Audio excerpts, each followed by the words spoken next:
go investigate Thomas G. Hughes, who doesn't have a spouse or children.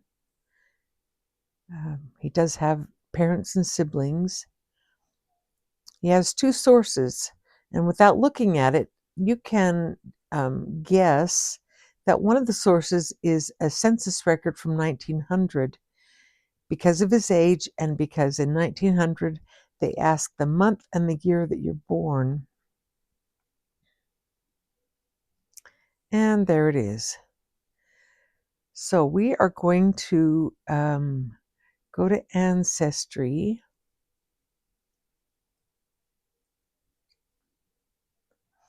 And find that 1900 census that we know he's in.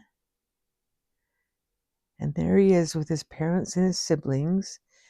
I did a previous video about this child being listed as their son, but he was the son of these boarders.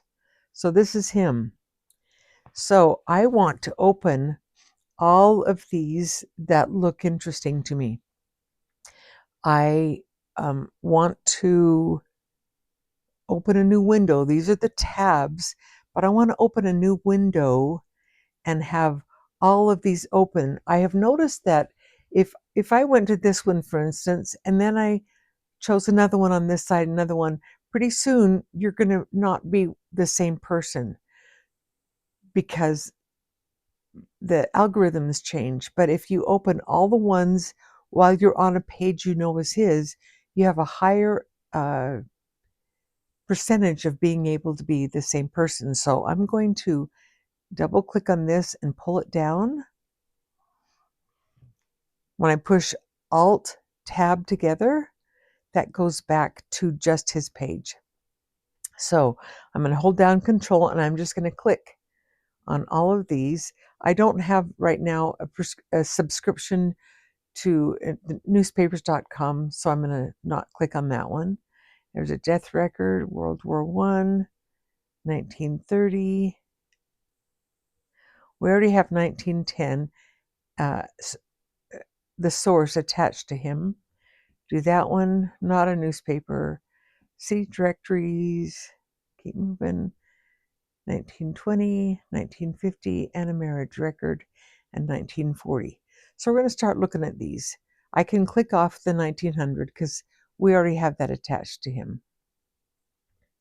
Okay, here there's a Thomas Hughes that is listed with a full middle name, and there's a Mrs. Anna Hughes. Sometimes on these draft records, they list who this Anna Hughes would be. And if I just am patient and wait for that to load, there's Mrs. Anna Hughes, but it doesn't say if that's who that is. So we're not going to assume. We can guess that it might be a wife, but we're not going to assume. So May of 1890, Alt Tab goes back. He was born May of 1890. So that looks promising. We're going to leave it and go to the next one. Okay, here's Find a Grave. May of 1890. But here, the mom and the dad and his wife, Annie Elizabeth, and a child are all listed. If I click on this, it's going to open a new tab.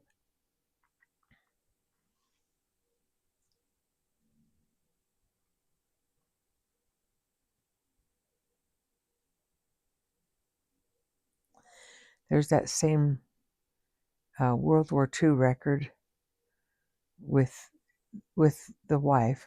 Now, often Find a Grave is accurate, but it's not always. I've seen babies listed to a mom who died 2 years before the baby was born. The baby actually belonged to the second wife. So we are going to assume that this is him because of the parents. So we're going to go back to his page and change his name to Griffin. Click on that pencil and edit.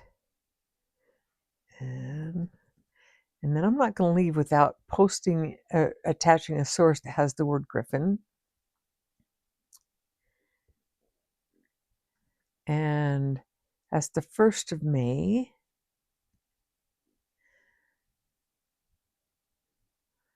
So we're just going to put the 1st of May.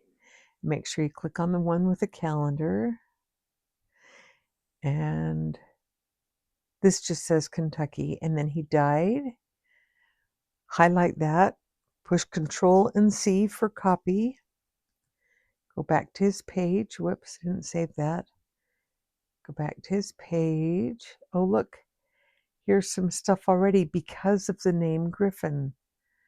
We're going to save this for just a minute because it is so much easier to attach sources from Family Search. So there's his marriage record with his mom and his dad, and there's that same lady that's in the World War II or World War I registration. So review and attach.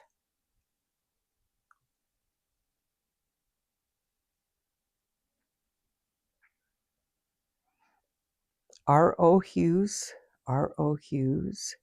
Mary A. Hughes, maiden name Williams, Thomas Griffin, born in 1890. And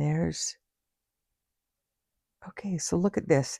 She was born in 1891. She married him in 1918. So she was 27 years old. Here's her parents with a different last name. So this was probably her second marriage because they have a different last name. We'll deal with that. We'll deal with that later. So we're going to start now that we've just kind of looked over to see what's available. We're going to go ahead and just start at the top and attach. Because he's listed just as a father, there's no information to slide across because he's just listed as a parent. Same with the mom. Now, the son actually has a date because it's about him. I don't know what that has to do with anything. It might be where he was. Let's see if it's a place. He must have lived in this place. He's lived his life in Kentucky. We're going to see if Kentucky comes up. Harrison, Kentucky. We're going to go ahead and choose that. We can always change it if we find it to be wrong. So if you are, I am pretty sure that this is her second marriage. So I'm going to Alt-Tab and go back over here and click on her name. And there is her maiden name, Carmichael, and her parents, Thomas Duncan and Martha Jane. And there's one of her spouses, Rankin. And there's 2 children by Rankin and 1 by Hughes, who have died, who are on Find a Grave. So we are going to go back, and there's Martha and Thomas Duncan. So we are going to go ahead over here. We know that her maiden, excuse me, her maiden name is Carmichael.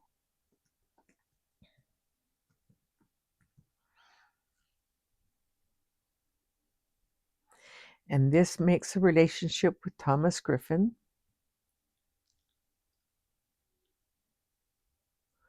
And there we're going to slide over. Now we could have looked up her birth and added that. I wish I had done that, but we'll be adding it later. We could have found that by right there. There's her birth in Kentucky. But we could have added her death. We'll get to that. We're going to slide over the marriage, which will show up on both of your pages. Now to add her parents, we can only add when we attach it to her daughter. So we need to change right now her husband, Thomas Griffin, is the focus. We need to change it to her. So we're going to click on Change Person to Anna Elizabeth Rankin. And now these people show up as her parents. So we're going to add. Now this one we know, Alt-Tab, that his name is Thomas Duncan. So we're going to go ahead and change that. Whoops.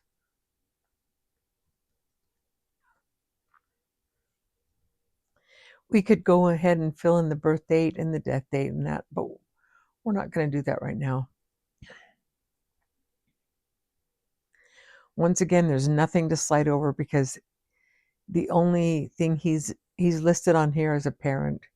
There's nothing to slide over. And same with Martha, except we know a middle name. It's Martha Jane.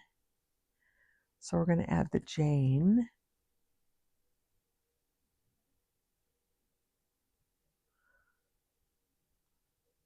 And then attach it. Now everything in this record is green. We can click off of here, go back to Thomas. There's his find a grave. We didn't have to fill it in. There's his World War I and World War II. And we can just keep going. I can go back to, so the reason that I put these all on a different window is that after I've looked at all these and I've gotten the information that I need, here's a bunch of really good information. I can just close the whole window and keep track of what I've looked at. So we have a great start on Thomas. We're going to get some, we're going to get her children from Rankin. We're going to get her, if we change, I'm going to hold down Control and click on her name. You can also right click and choose a new tab. And we're going to give her a new husband by the last name of Rankin and at least a couple of kids that she married earlier. And there she is in the 1900 census that will give us dates for these people. There's a lot to do now on this family, and it just goes on, and you get to add more and more people.